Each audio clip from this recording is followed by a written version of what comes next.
Today we are discussing exactly how to kick like that, because we have to be real. If we're at a Muay Thai gym, a kickboxing gym, an MMA gym, when we get on the pads, most likely somebody's gonna call for 10 round kicks. And while we won't see somebody in a fight normally go 1, 2, 3, even 3 is pretty improbable, because this guy's gonna step backwards or catch the kick or do something, counter. But even though it's not gonna happen in sparring, happens all the time on pads, and we want to lock this down. We want to avoid the common mistakes, and there are so many common mistakes. So let's get right into this. Number one, the most common mistake that I see, and this happens even for UFC fighters, UFC champions, I see them do this. They start doing their round kicks and their standing foot is just flat. And they go like that. And when you see me do them, when you see any high-level Muay Thai fighter do their multiple round kicks, they're elevating through the ball of the foot. And the heel is not connecting.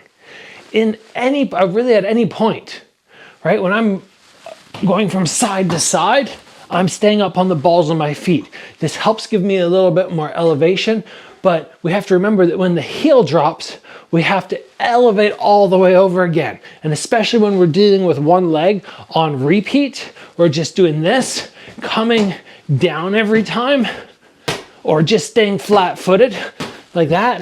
That's not what we want. We want that elevation, and we want that little bounce out of our kicking leg, and then the one that is on the floor and planted, it just elevates slightly, slightly.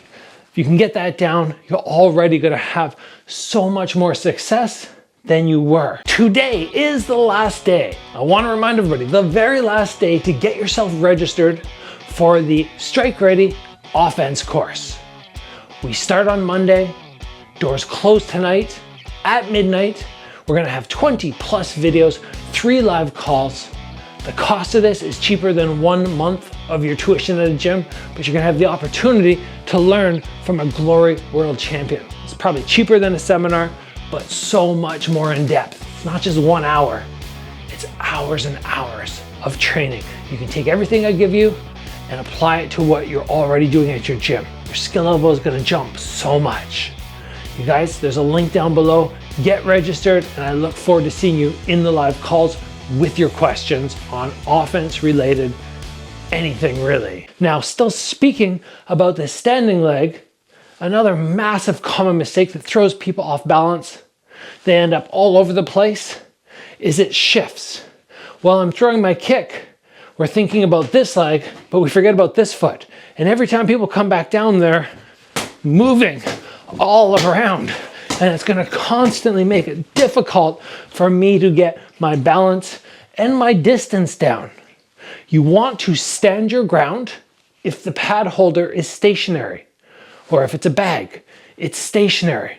We want this foot just going up, down, like that. If the person happens to shift slightly, they're going sideways, you don't have to move this foot.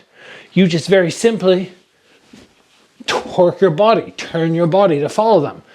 Only move this foot if your pad holder is backing up. Then of course you can go on a little bit of a follow. It just sort of goes forward, forward, forward.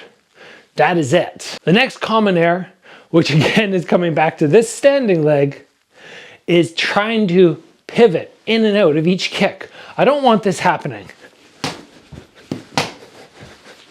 That's what I do if I'm throwing single kicks. Round kick, unpivot. Unpivot. When I'm doing multiples, I stay in my pivot position for the most part. There's of course some minor movement, but not full rotation every time. That slows me down so much. You only need to pivot on your first kick completely, and then from there, just worry about that elevation, which we talked about before. You clean that up, it's gonna look so good.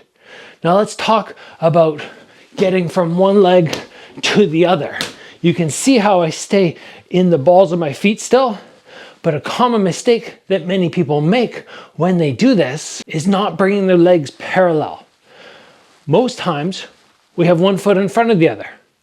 But when we are in this position where we are coming from side to side, we're hitting both sides of the torso at an equal distance.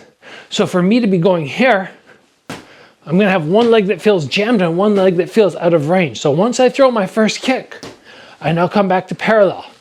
And I stay at that parallel until I need to make an adjustment. But I see people all the time, like 3 kicks, 1, 2, 3, and they're starting here, and then they're going, oh shoot, now I can't reach it. Or now I step back and now I'm out of range. Right away, find your distance, ideal distance, parallel. Could be off the left leg, and then I sit to that parallel position with my legs, or it could be off the right. Once I throw my first kick, I come back to here. Set yourself up early, and that'll equal success. Now, of course, the chest is so important. What we do at the chest helps us or destroys our kicks. When we throw a single kick, we start square, and then we turn, and then we come back to square. But we don't need to do that every time when we're doing our multiple round kicks because our foot does not come to the back. It stays in front, and because it stays in front, my shoulder rotation and the requirement of that is so much less. It doesn't need to be here. It's just gonna be like this. A small little rotation for sure, but nothing close to throwing those single kicks. Avoid. I can't even make it happen. It feels so awful. And finally for today, I wanna focus on what the arms are doing when we get these multiple round kicks going. Very important that we have one arm swing, come back up, swing, come back up. That part in there is gonna help your balance. It's gonna help you speed through this leg that's kicking. But what does this arm do?